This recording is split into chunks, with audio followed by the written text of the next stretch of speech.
good to have you with us in the weekend edition of the Urban Debate. Viewers, we're going to put the spotlight on one case that exploded earlier this week with the arrest of businessman Raj Kundra, who's the husband of Shilpa Shetty. Now, Raj Kundra was arrested, as you know, for allegedly making porn films and selling them online. In fact, more and more details have emerged over the last several days on what it is that he, along with many others who've been arrested, were doing. Now, let me just take you through some of the details that the police claims they have found so far. They claim there have been huge transactions that have been traced in Raj Kundra's account, which are linked to the dealings regarding these films which were being shot to be sold. The money from the racket was being invested into online betting as well. 51 porn videos, they claim, have been recovered from the laptops, apps removed from multiple platforms because of obscenity. This has happened. The apps like Hotshots, where this content was actually being uploaded and was available for free, we understand, have now been pulled down by the App Store across the board.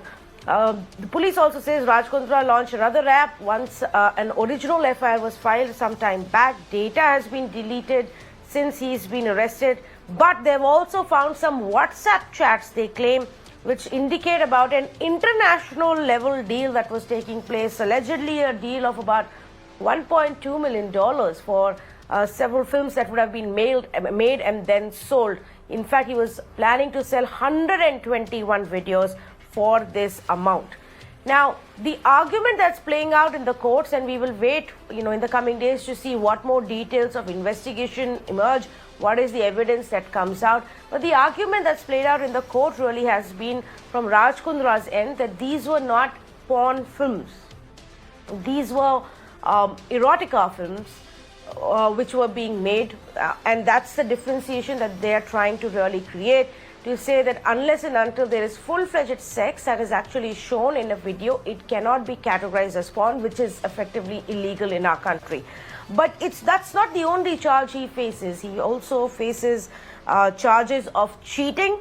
The police's allegation is that women were lured into shooting these films. They were promised web series, and then they were made to shoot these, as the police says, very bold scenes which were semi-nude and also full nude. So the debate really of what kind of content it was continues. In fact, Raj Kundra's defense in court has been that this is the content which is very similar to many of what the OTT platforms are already giving. There are a lot of OTT platforms, the kind of sexually explicit content that they have, nobody questions them. Then how is it that this is actually being categorized as porn? That's a separate debate, and that will go on basis what it is that was put in these videos. But I thought this is another opportunity for us to talk about this trend, to talk about the fact that even now there are people, perhaps those hoping to make it big in the film or the television industry, who are forced to get into this kind of work, into erotica films or dirty films or even full-fledged porn films. That they are lured with promises of something better someday, that they are forced into this kind of work. And if that has actually now gotten exaggerated because of the pandemic times. In the last 1.5 years, not much work has happened even in the film industry or the television industry, across the entertainment industry, in fact, like it is for any other sector. And as that work becomes difficult to come by, people are struggling financially, economically. And that perhaps is also forcing many of them to choose whatever work comes by. And that becomes a big concern as well. So let's have a conversation of what's going on in the industry and if there is a larger concern. And I say good evening to Bharti Dubey, entertainment journalist, Murtaza Ali Khan, film critic, and Akashdeep Sabir, filmmaker, who's joining us right now. Bharti, let me start off with you.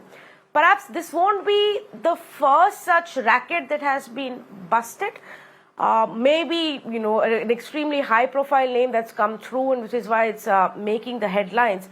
But what do you make of the details that have emerged so far of the kind of setup it was of targeting these people, luring them in allegedly, making them shoot this content which could then be sold across the world?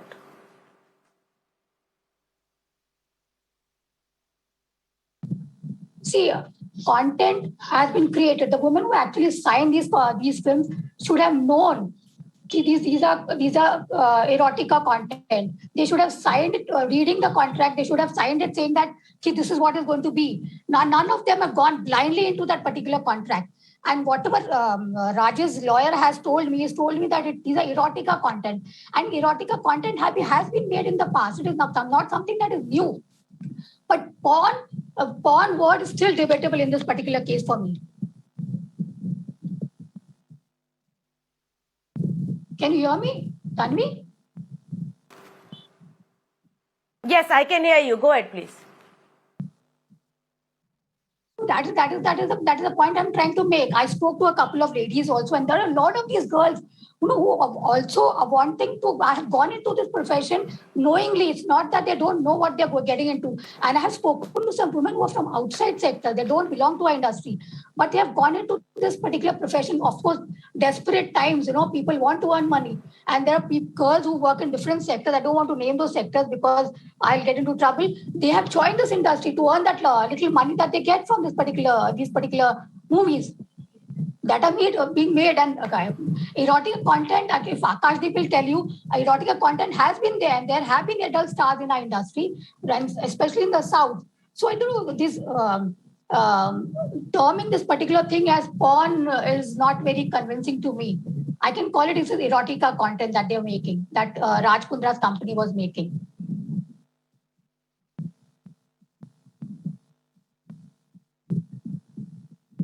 Okay. Let me actually just bring in Murtaza at this point as well. Murtaza, do you agree with what Bharti is saying here? See, Tanvi, the way I look at it, it's a very, very complex situation. Let's try and understand that every month, thousands of youngsters come to Mumbai, in search of jobs, in search of opportunities. They do some odd jobs. They even get these smaller assignments in film and television. But right now, all that has dried up. Now, the options that they have is that they can even go back to their native places. Some of them, because I, as a journalist, keep a track of the youngsters, the upcoming talent. So a lot of them, have got into some work or the other. Some are driving cabs back in their hometowns. Some are selling vegetables. Some are in their family business. But still, a huge chunk is left, which is still stranded in Mumbai. They are not able to pay their rents. They are not able to pay their bills. So under the circumstances, there are sharks out there, these big sharks who are able to woo these talented people, individuals, luring them, giving them all kinds of false promises that, yes, we will give you this big break. And when they come on the stage, that's when the real picture shows up. That's when they are asked to, take off their clothes, expose themselves and do certain things which they were never aware of. So that's where the duplicitous things are happening. Now, there will always be a debate whether it's erotica or it's porn, because as the saying goes, one man's poisons is another man's, cognac, or it can be another man's meat. So similarly, the way I see porn could be another person's erotica and vice versa. So that's for the police to figure it out, whether it was erotica, whether it was porn. But the fact of the matter is that 20 odd, I think 30 odd people have come out and they have said that they were forcefully they were made to do this, in terms of they were coaxed, they were forced to do this. And that is where the problem lies. That is very, very criminal in nature.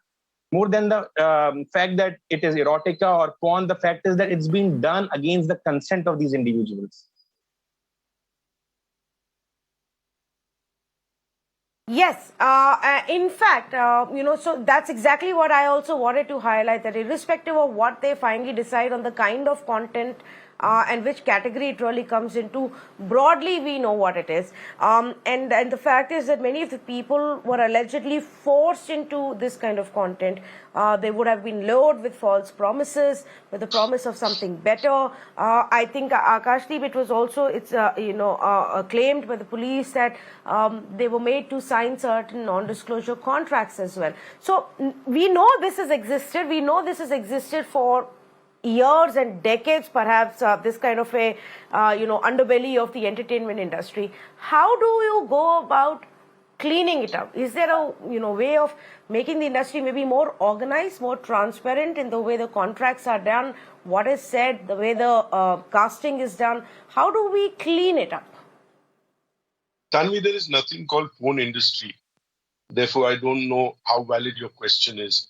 What do you clean up when there is no industry? These are clandestine. No, I'm talking about the larger entertainment industry and how Larger many of entertainment them industry has nothing to do are, with porn.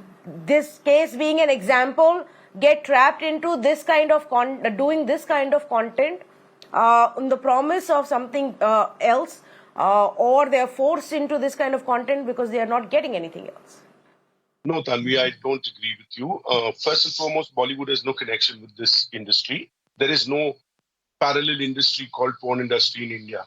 There does exist a porn industry abroad, but it is never connected to Hollywood. It's separate. It's legitimate there, so I can understand. Here it's a crime, so no defending what has happened. But I would also not like to give a clean chit to the actors with all my heartfelt concerns for those who've come up. But please do not kid yourself and do not kid the world by saying you were forced to do it. It was not rape. You should know when you're doing a television show, a film show, a web show, or a pornographic content film. You're not dumb. You're not underage. You're matured enough to read before you sign a contract. You go and face the camera.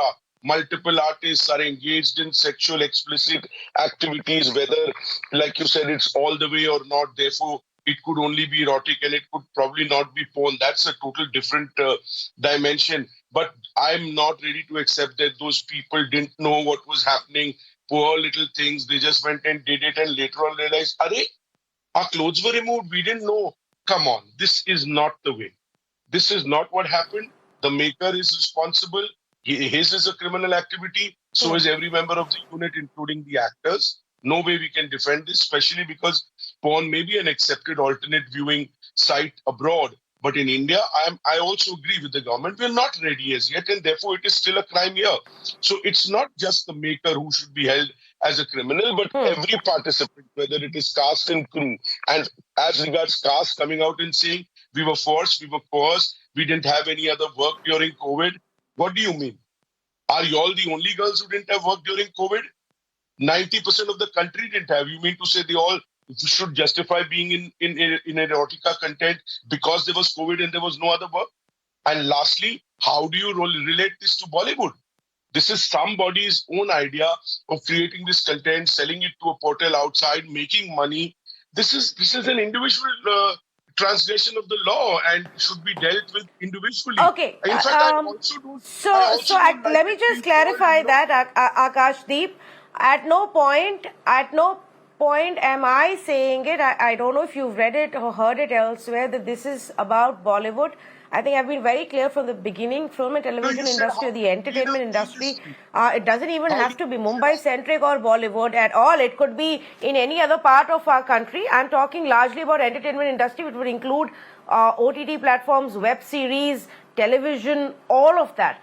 That is not the point. This is not a show where we are sitting and actually bashing Bollywood. I just want to make that clear. But I take the other point that you've made. And let me take that now to Murtaza because he seemed to have a different view, and then to Bharti. Murtaza, to you first, because Akashdeep Sabir says, well, everybody gets into this knowingly. They can't now stand up, turn around and say, oh, we were forced to do this. Tanvi, first and foremost, let's agree that we cannot turn a blind eye that an underbelly exists. A dark underbelly exists within the confines of the industry. I don't want to get into the specifics because that is for the investigation agencies to do that. But there has always been this dark underbelly, and we cannot turn a blind eye, and especially now when it is becoming more and more organized. We are talking about millions here, and especially at a time when there is no mainstream as such existing. This is becoming, the fringe is slowly becoming more and more mainstream. It's getting more and more organized. So let's agree to that. We cannot, continue to overlook the fact that yes, it has always been there, but in the pandemic times, it has grown substantially. The numbers have grown up and it's getting more and more organized. And the web, especially these OTT platforms, they have made it far easier for the circulation of this kind of content. So let's agree on that. There's no denying that. We have ample evidence. We have seen what happened with these apps. So there is the content out there and it's growing, and we are now talking in serious numbers. It's no longer a very small sort of a, fringe set up. It's pretty much organized. There is nothing that can deny that. Yes. Okay.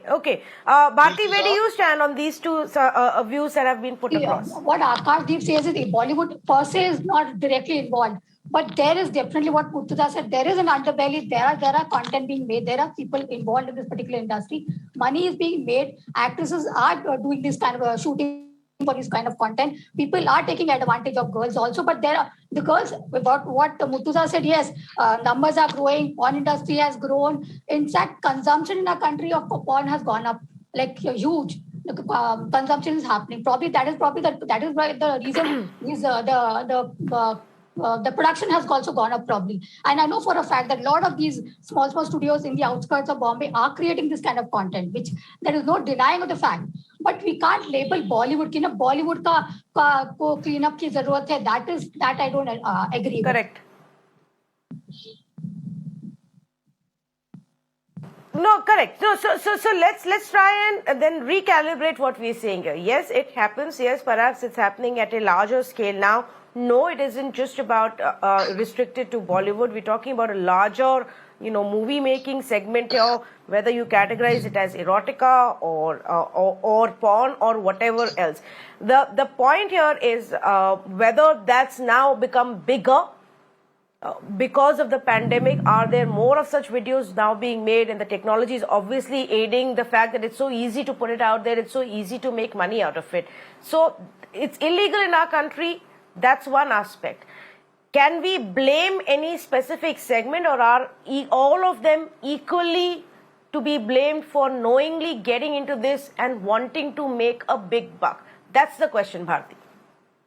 How do we dissociate with ourselves? I would like to ask Akash, how does Bollywood dissociate itself from this particular industry? If we want to, stay away. Connection to Bollywood in this industry. Where is the connection? Just because a camera is used and the people participating in the content are called actors, that's the only connection you can have to Bollywood. This is an underbelly, dark business that existed from decades. There is thousands and thousands of hours of content available of people from all castes and creed. I am talking about Indians. Plus, there is billions of footage of time of footage available of international pornography stuff. This has been happening from probably, I can't say time immemorial, but so many years that is a separate industry, an industry that is certainly banned in India and has no connection with Bollywood. When Murtuza said, I would like to say, let's not, it's so big and it's becoming bigger and let's not hide from that fact. Which fact? How are you connecting this industry to Bollywood? Okay, let's accept what Murtuza is saying. It's become so big that because he's saying there are a lot. But you will surely agree to the fact that no, he's indicating that there are connections even to this industry. Yeah. No, but Murtuza, where is the connection? Where is the connection to Bollywood, Murtuza? No, nobody is connecting it to Bollywood, but can you deny the fact that Raj Kundra is married to Shilpa Shetty? Shilpa Shetty recently resigned from the company which is named after his son. Can it be denied? Are you telling me? Is Shilpa Shetty not associated with Bollywood? Has she not been a leading Bollywood actress? 1 minute, I am not incriminating Bollywood, but is there no connection at all? Murtuza, very unfair on your part to try and make this sensational. Have I ever incriminated Bollywood? I am the first one to support Bollywood. I have written editorial supporting Bollywood. But you cannot, sir, overlook the fact that Shilpa Shetty was a member in this organization. She only recently came out with this film called Hangama 2. Is Hangama 2 not a Bollywood film? Is Hangama 2 not a Bollywood film? Has Shilpa Shetty not been a member of this company that Mr. Raj Kundra is using to put out this content to the world? Murtuza, what kind of a debate is this that you asked me a question and you only answer it? Hear my answer to what you have asked. You are asking questions and then giving your own answers. Well, accept your point of view, but listen to mine. Shilpa Shetty, if you're going to say that she's an actress, of course she's an actress. So, is there an iota of even a question mark on her involvement in this? Is there? Has the police said it? If you say no mercy has been one second. If you say the police has called up for questioning, anybody who said tomorrow if I am caught, my family, my children, my wife, my employees, my office, people around me, everybody will be questioned. But does that make all of them accomplices? Shilpa Shetty gives you headline, gives you But it is the responsibility of who's and who of the Bollywood to condemn it, if that's not the case. So, I haven't seen anybody condemn it vociferously. It should be condemned that, okay, why is Bollywood not condemning it? Yeah, I think, allow me just to come in here. I think the problem stems from the fact, and which is why we got derailed from the main conversation that we should have actually focused on, is that Akashdeep, this is not an attack on Bollywood, neither does Bollywood as an entity need to defend it at all. But if there is a connection which is, which exists between people who want to come and get acting roles or make it big in any kind of an acting setup, it's television or OTT or films, Hindi or English or Tamil or Telugu, and while they struggle there, get lured in by various production houses, small little production houses, casting, directors, agents, to meanwhile get into this, and they are promised. They made false promises. And they are told that, this will be part of some other web series. This is just one scene or two scene. I don't know. The police has to investigate and tell us what the proper, modus operandi was. But the initial details seem to suggest that they were lured in, saying that, okay, this is just one bold scene that you need to shoot, and it's going to take you forward and get you your next OTT web series or whatever. If there is that level of cheating involved, if it is that level of, trapping people and then outraging a woman's modesty involved, then that's a problem. If people are knowingly getting into it, they're knowingly becoming part of a crime, they all need to be punished for it. And that's a separate argument altogether, which may also be the case. But let's not please get caught into blaming Bollywood or not blaming Bollywood, or whether Bollywood should condemn it or shouldn't condemn it. I don't think it has anything to do with that. As long as anybody who's made it big doesn't turn a blind eye to what is happening around them. They shouldn't. If they find out, even if it is Shilpa Shetty, if she finds out what's going on and the way this content is being produced is wrong, then she needs to step up and say so as well. Right now her defense is, this is erotica content, it isn't porn. Let's see how that plays out in the court, if the courts are able to actually, if courts get convinced with that argument. I'm going to thank everybody for joining me on this conversation. The idea is to talk about the larger setup and whether that industry of erotica and porn is growing. Porn is illegal in our country, and if that industry is growing, then we need a larger crackdown on that. Who are these people who are generating this content, and is there a misuse and abuse of the talent which is coming in with some other kind of dream and are getting trapped into this? That's the cleanup that we should really actually be talking about. Thank you for joining us.